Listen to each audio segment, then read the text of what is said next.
ሰላም ጤና ይስጥልኝ። የአንድ ዩቲዩብ ነው።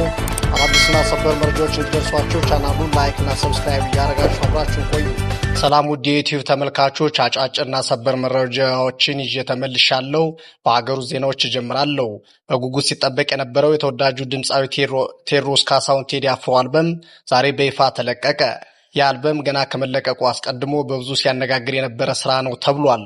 18 ትራኮችን ይዞ ዛሬ በሚያዝያ 8 ቀን 2018 ዓ.ም ከቀኑ በ8 ሰዓት የተለቀቀው የሙዚቃ ስራው የ8 ቁጥሮች ግጥምጥሞሽም የራሱ የአርቲስቱ ሚስጥራዊ ኮድ ነው ተብሏል።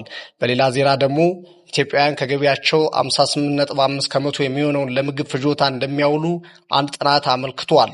የዓለም ባንክ የአፍሪካ ቅርንጫፍ ቢሮ ባወጣው ጥናታዊ ጽሑፉ ላይ በኢትዮጵያ ከዕለት ወደ ዕለት እየጨመረ የመጣውን የኑሮ ውድነት ተከትሎ አብዛኛው ኢትዮጵያዊ ከአጠቃላይ ገቢው 58.5 ከመቶ የሚሆነውን የሚያወጣው ለምግብ ፍጆታው ብቻ እንደሆነ ጠቁሟል።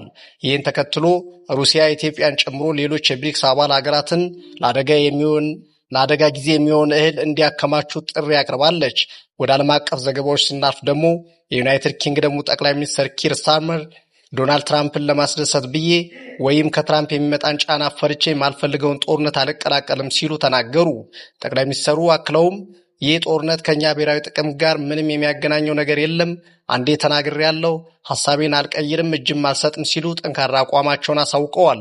በአሁኑ ሰዓት ደግሞ አሜሪካና ኢራን ሁለተኛ ዙር ድርድራቸውን እያካሄዱ መሆኑ ሰምቷል።